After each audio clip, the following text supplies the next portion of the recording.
Hi everyone, my name is Dave, one of the instructors here for Michigan State University's Emergency Response Systems. Today we're going to be taking a little time to go over some of the patient packaging options we have that are applicable to confined space rescue.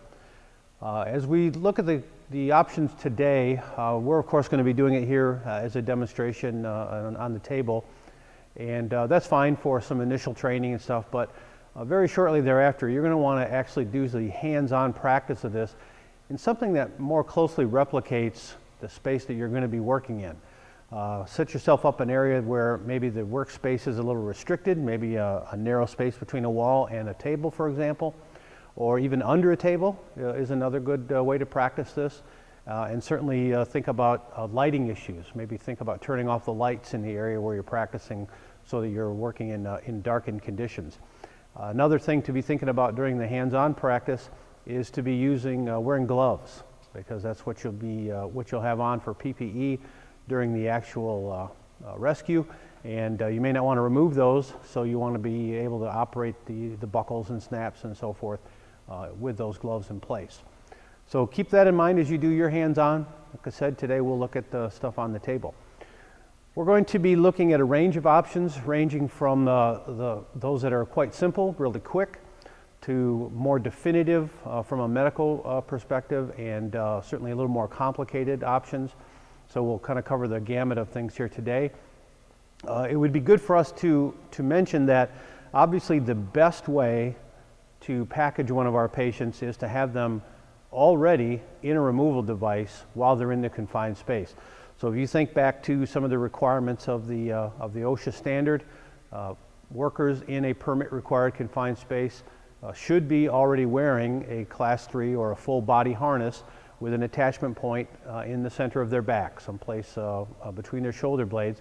So it would be a very simple matter for a rescue team to simply go down there, connect the rope system or whatever's appropriate to them, and do the removal or the transfer, if you will, from the space using the harness that they're already wearing. So certainly there are opportunities where that's not going to work, depending on the injuries of the patient, what type of space you're working in. But as a general rule, that would certainly be the best way to do business. Now, so we start to look at some options that we have. We'll start with the real simple one, wristlets. Most of the teams have something like this in their cache. It might look a little different. Maybe yours have a little bit of a longer lanyard or a bridle assembly on them. But regardless, wristlets are an excellent tool for the entry team to bring with them because they're very, very fast. You can put them on quickly. These are applicable for the scenario where your victim has serious injuries that we can't treat very well in the space.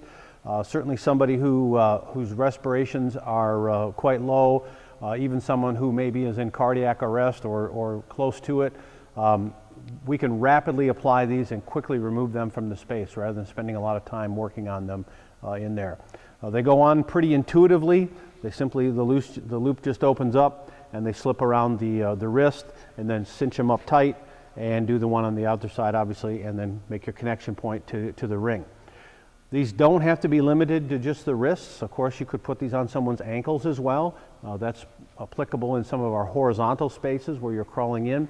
You might only have access to their feet, and you could use that to drag them as well. So wristlets are a good thing. They're lightweight. You could just put them in your pocket or hang them on your harness, so you always have them with you. Something starts to go haywire during the event, you need to remove the patient quickly. This is a good way to go. Also very useful if you have multiple patients and you want to move one out, go right back and grab another one. So these are real quick in that sense. One of the other really quick options that we have is the cinch ring. Comes kind of stored in its own little case like this. All of the teams should have one of these in their equipment inventory. And this is kind of a derivative from a helicopter rescue type setting where this was intended to be deployed from the helicopter, usually to patients in the water. That's why it has a little bit of a flotation collar around it. But the long and the short of this is simply that it goes on over the patient's head and under their arms. And so this is good for people who maybe you want to have an assisted rescue, or they're going to help you in their own rescue. They're conscious, they don't have a harness on. yet we want to remove them from the space without going in there, we can just simply lower this to them and they can put it on themselves. So that's helpful. Once they get it under their arms, there is just a small buckle assembly right inside here that holds the ring kind of in the open position. And then to release the buckle, you just start putting tension on this, or sometimes you'll be able to put a little bit of a yank on that, and that'll break the buckle apart, and that'll allow then this ring to cinch down and literally hug the person and keep them in the harness, keep them from slipping out of it. There's no getting around it. This is not a very comfortable piece of equipment, but it is very quick, and again is appropriate for situations where you have multiple patients, or we have a patient again who may want to assist in their own rescue. I need to get them out very quickly because of either their condition or the environment that they're working in. Okay, so another tool to have in place.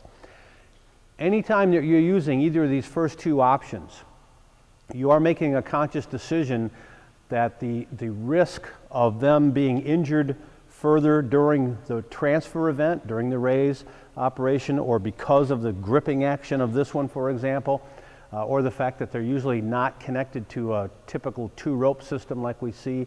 They may only be connected to a single rope. You're making a conscious decision that the risk of that exposure to potential injury is outweighed by the benefits of rapidly removing them from the space or the environment. So risk-benefit analysis is an important component when making a selection for the patient packaging, particularly when you're going to use a couple of these real quick, low-tech type options. So take a look at those two tools. When you get a chance to get out and practice with those, we'll change our setup here just a little bit, and then we'll come back and we'll start looking at some of the more definitive packaging tools that we have available.